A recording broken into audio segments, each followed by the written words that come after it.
करोड़ों भारतीयों ने लाइव देखा है और इस सफलता पर प्रधानमंत्री नरेंद्र मोदी ने इसरो के वैज्ञानिकों को मुबारकबाद देने के साथ साथ अगले स्पेस मिशन के लिए बड़ा फंड देने की बात तक कह दी है।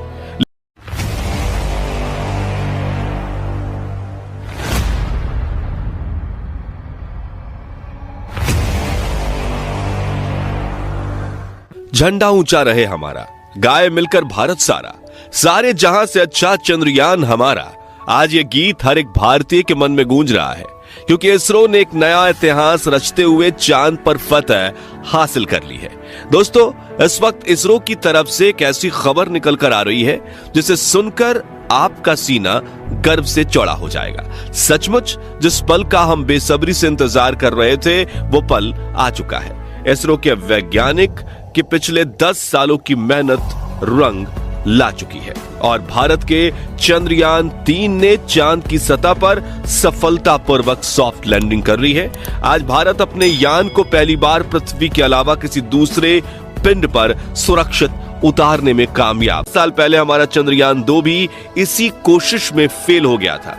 ऐसे में फुली एसी में बैठने के बावजूद इसरो के वैज्ञानिकों के पसीने छूट रहे थे, लेकिन हिम्मत बनाए हुए करीब 5:45 पर इसरो चीफ एस सोमनाथ ने आखिरी बटन दबाकर विक्रम लैंडर को लैंडिंग करने का संकेत दे दिया।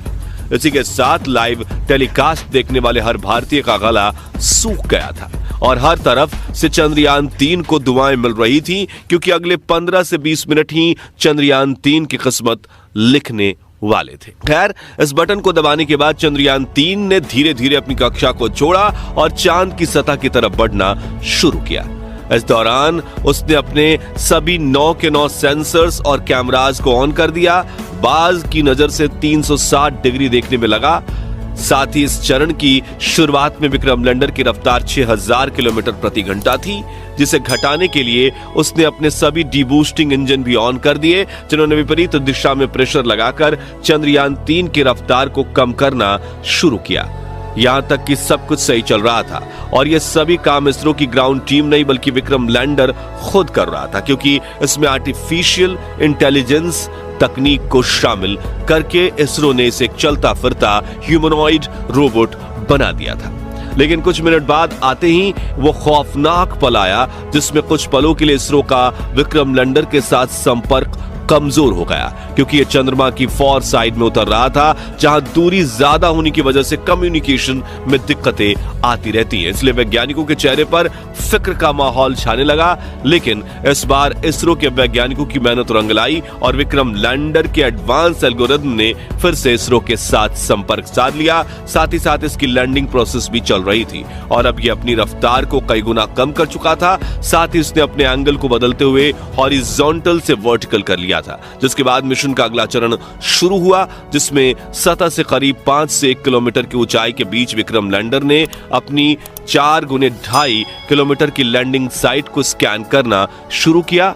अपने लिए एक परफेक्ट लैंडिंग स्पॉट खोज निकाला, जहां ना तो क्रैटर था, ना चट्टान थी, ना ही धूल थी और ना ही सतह ज्यादा ऊबड़ खाबड़ थी। लेकिन इतना लंबा सफर पूरा करके यहां पहुंचने के बाद विक्रम लैंडर में ईंधन खत्म होने लगा था, इसलिए अब बिना देरी किए इसे लैंडिंग करनी थी, जिसके लिए इसने और ज्यादा नीचे बढ़ना शुरू किया और सतह के बेहद करीब यानी 100 मीटर की ऊंचाई पर पहुंच गया, जहां पर इसने अपनी वेलोसिटी यानी रफ्तार को 2 मीटर प्रति सेकंड यानी कि 7.2 किलोमीटर प्रति घंटे तक कर लिया था। पहुंचने वाला दुनिया का पहला देश बन गया है।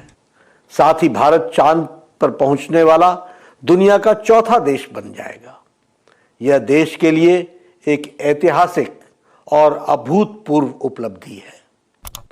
साल 1969 में अपनी स्थापना के बाद देश के अंतरिक्ष एजेंसी इसरो ने उपग्रह को अंतरिक्ष में ले जाने वाला कुल 89 लॉन्च मिशनों को अंजाम दिया है, जिसमें से 47 अंतरिक्ष मिशन श्री नरेंद्र मोदी जी की सरकार ने 9 सालों में लॉन्च किए हैं।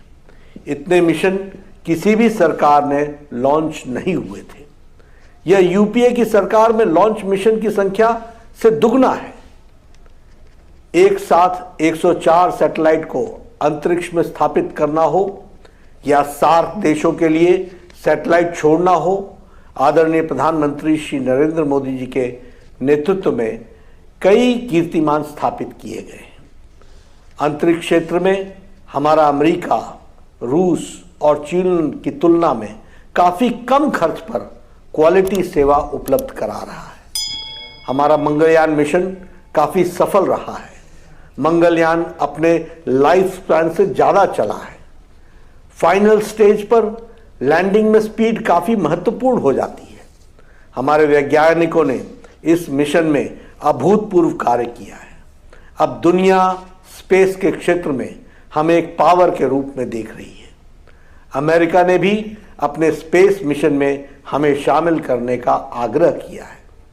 मैं एक बार पुनः इस ऐतिहासिक उपलब्धि के लिए देश के वैज्ञानिकों को बधाई देता हूं और इस अविस्मरणीय पल की अनुभूति दिलाने के लिए देश के यशस्वी प्रधानमंत्री श्री नरेंद्र मोदी जी का हार्दिक अभिनंदन करता हूं।